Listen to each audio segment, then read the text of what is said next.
नमस्कार विद्यार्थियों। ये एक अगला टॉपिक आता है जो एक सिद्धांत है, जनसंख्या का संक्रमण सिद्धांत, डेमोग्राफिक ट्रांजिशन, या कई जगह इसको जननांकी के संक्रमण सिद्धांत भी नाम दिया गया है। ये सिद्धांत काफ़ी महत्वपूर्ण है, परीक्षा की दृष्टि से काफ़ी महत्वपूर्ण है, इसलिए आपको इसको थोड़ा ध्यान से पढ़ना है बहुत आसान। एक अगर आपने ग्राफ को ध्यान से पढ़ लिया, समझ लिया तो बहुत आसान है। जनसंख्या का संक्रमण सिद्धांत, ये सिद्धांत पहले आया कहाँ से? ये संसार के जो विकसित देश हैं, विशेषकर पश्चिमी यूरोप, जो आर्थिक रूप से समृद्ध है और आर्थिक विकास की विभिन्न अवस्थाओं में है, वहाँ की वास्तविक अनुभवों पर आधारित ये संक्रमण सिद्धांत है। विभिन्न अर्थशास्त्रियों ने स्पष्ट किया कि आर्थिक विकास की विभिन्न अवस्थाओं में जनसंख्या की वृद्धि भिन्न भिन्न होती है। कहने का मतलब है आर्थिक विकास और जनसंख्या की वृद्धि है वो जैसे जैसे आर्थिक विकास की अलग अलग अवस्थाएं परिवर्तित होती है और जनसंख्या वृद्धि भी उसी पैटर्न में होती रहती है या प्रभावित होती रहती है।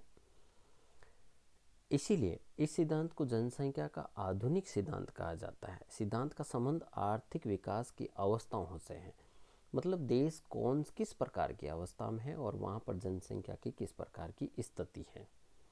जैसे जैसे आर्थिक विकास की अवस्था बढ़ती जाएगी, जनसंख्या का लेवल है, वृद्धि दर है, धीरे धीरे कम होती जाएगी।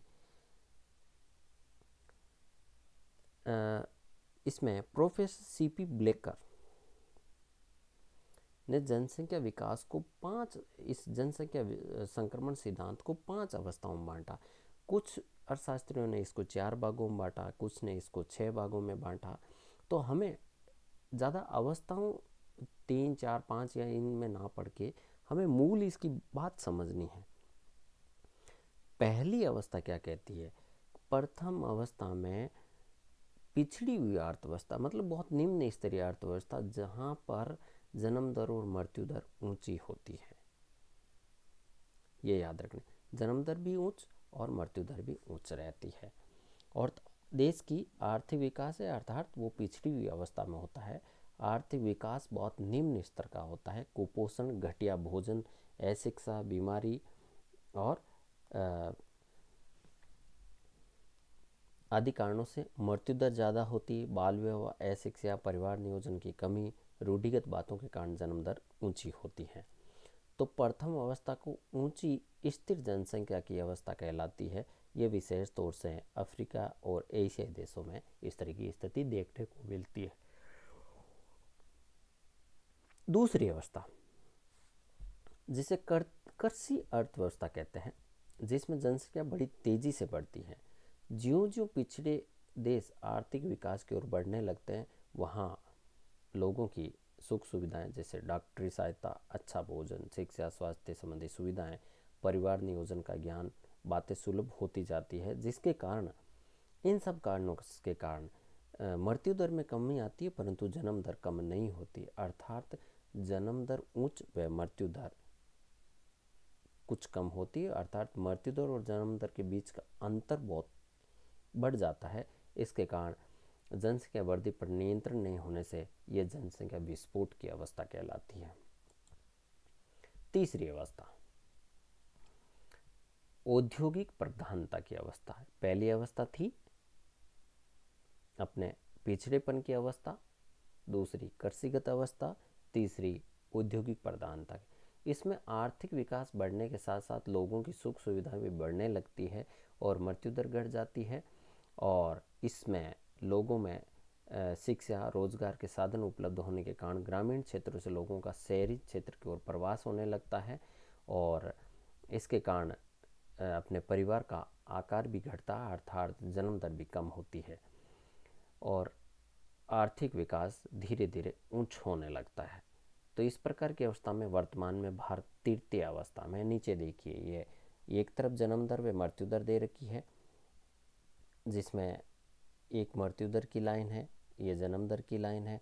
बीच का जो ये गैप बता रहा है सेकंड जनसंख्या विस्फोट की स्थिति है। पहले में दोनों उच्च होती है, दूसरे में जन्म दर अधिक रहती है, मृत्यु दर कम हो जाती है, तीसरे में जन्म दर भी कम होती है, मृत्यु दर भी कम होती है, चौथी स्टेज में जाके दोनों लगभग जन्म दर और मृत्यु दर बराबर हो जाती है, अर्थात जनसंख्या स्थिर हो जाती है।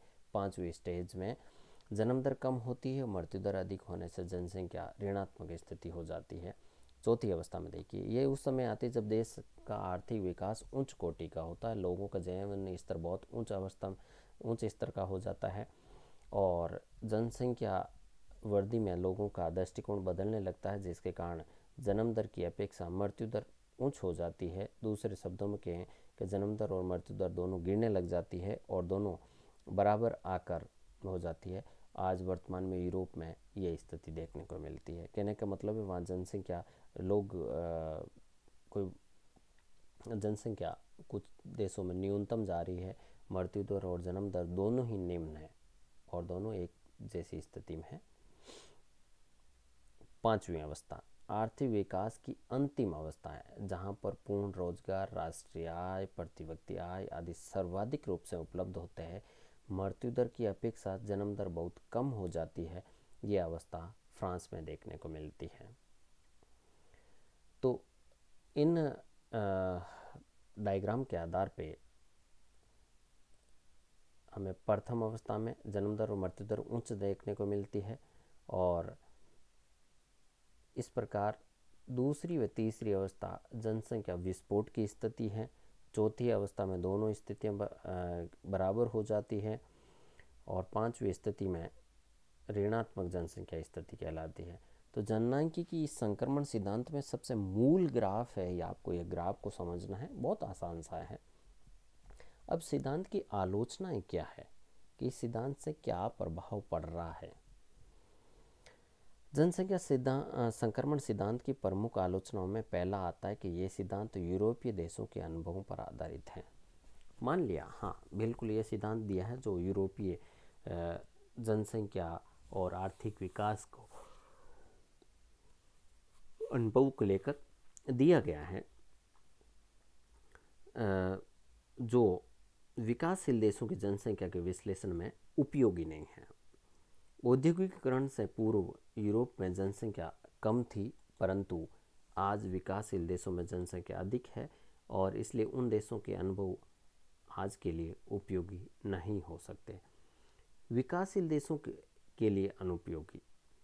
इस सिद्धांत के आधार पर यह निष्कर्ष निकाला जा सकता है कि जनसंख्या वृद्धि को रोकने के लिए पहले आर्थिक विकास होना चाहिए।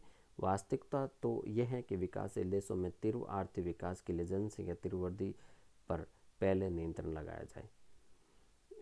तो कुछ विरोधाभासी बातें हैं कि ऐसा नहीं है कि जनसंख्या बहुत तेज़ी से बढ़ रही है इसका मतलब वो पिछड़ा हुआ देश है, और जनसंख्या आर्थिक विकास अगर बहुत तेज़ी से हो रहा तो इसका मतलब ये नहीं कि वहाँ पर जनसंख्या वृद्धि नहीं हो रही है। तो ये कुछ विरोधाभासी बातें हैं। अंत में ये कह सकते हैं कि यूरोप के देशों को लोगों में रहन सहन के स्तर के बढ़ जाने से पौष्टिक आहार मिलने लगा है, जिससे मृत्यु दर में कमी आई है, लेकिन आज के विकासशील देशों में चिकित्सा सुविधाएं बेहतर होने के कारण मृत्यु दर को घटा दिया है और इस प्रकार दोनों प्रकार के देशों में मृत्यु दर की गिरावट के कारण एक से नहीं है। कहने का मतलब एक में वहाँ पर दूसरा कारण है, जबकि विकासशील देशों में अलग कारण है। तो इस प्रकार आर्थिक विकास और जनसंख्या की जन्म दर और मृत्यु दर में परिवर्तन का संबंध इस सिद्धांत के द्वारा समझाने का प्रयास किया गया है। ये सिद्धांत परीक्षा की दृष्टि से बहुत ही महत्वपूर्ण है। इस सिद्धांत को अच्छे से समझने के लिए आपको इस ग्राफ पे सबसे ज़्यादा ध्यान देना है।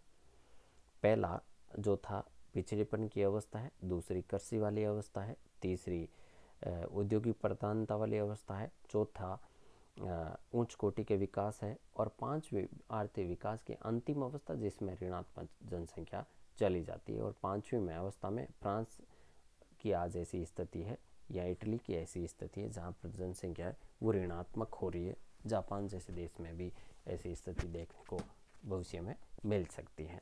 तो इस प्रकार ये एक जननांकी के संक्रमण सिद्धांत है, इसको अच्छे से पढ़ना है।